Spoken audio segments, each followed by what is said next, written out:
In the heart of the Great Valley, surrounded by towering mountains and lush forests, there was a kingdom called Malobi. This kingdom was ruled by King Masilo, a warrior king known for his unmatched courage and strength. Under his rule, the people of Malobi lived peacefully, for no enemy dared to challenge the might of King Masilo. Yet, despite his bravery and success, King Masilo was also known for his pride. He believed that his strength alone was enough to sustain the kingdom. He seldom listened to his advisers and often dismissed the counsel of his wife, Queen Zinhle. She was wise and thoughtful, with a deep understanding of people and the natural world. The people loved her for her fairness and gentle nature, though they wished the king would heed her wisdom more often. One evening, as the sun dipped behind the mountains, a strange figure arrived at the gates of Malobi. He was cloaked in a robe of golden threads, and his eyes seemed to hold the secrets of the world. The guards, wary but intrigued, escorted him to the king's court. The stranger bowed deeply before King Masilo. "Greetings, O mighty king. I am a messenger from the High Council of the Hidden Lands. Our council has observed your kingdom and your rule, and we bring a challenge to test your worthiness as a leader." King Masilo, ever confident, smirked. "A challenge? Tell me what it is, for there is no test I cannot conquer." The stranger's voice was steady. "You must journey to the river of truth, far beyond the mountains, and bring back its sacred water. This water will prove the purity of your leadership and your heart, but beware, only those who are truly wise and united in purpose can succeed in this quest. You have 7 days. The court erupted into whispers. Many had heard of the River of Truth, a mythical place said to be protected by spirits who could see into the hearts of mortals. The king, however, dismissed the murmurs with a wave of his hand. "Consider it done," he declared. Queen Zinhle, sitting silently by his side, observed the scene with concern. "My husband," she said later that night, "this task is not one of strength alone. The River of Truth demands humility and understanding. You cannot succeed by force." King Masilo scoffed. "Do you doubt me, Zinhle? I am the king.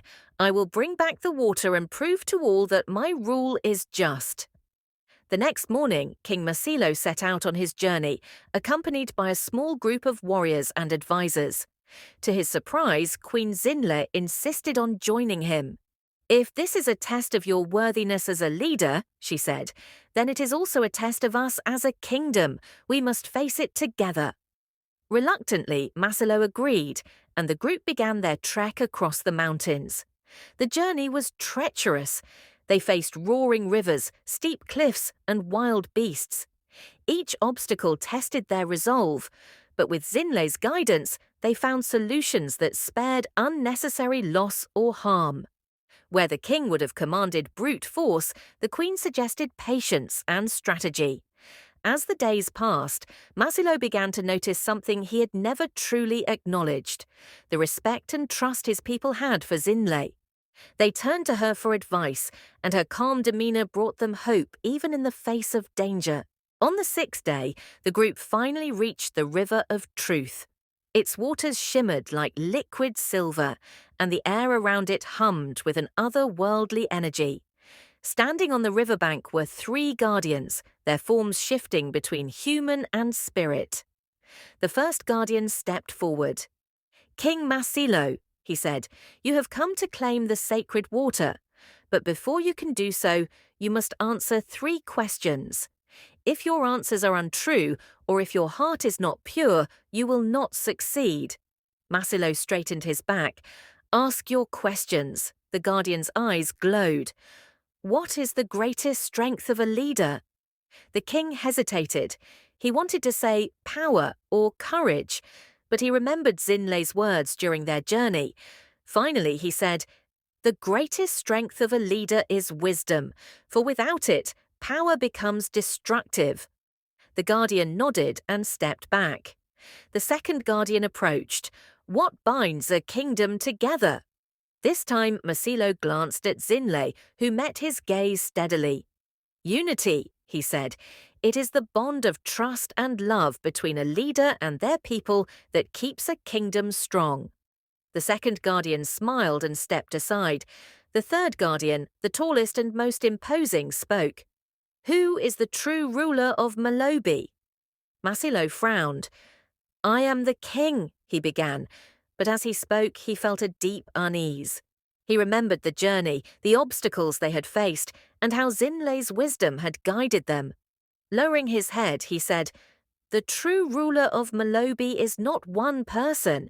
It is the spirit of the people, united by their shared hopes and guided by those who serve them selflessly. The guardians exchanged glances, then bowed.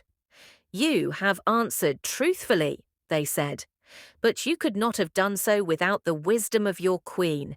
Together you have proven that leadership is a partnership, not a throne to sit upon alone. They handed Masilo a vessel filled with the sacred water and vanished. The journey back to the kingdom was filled with reflection.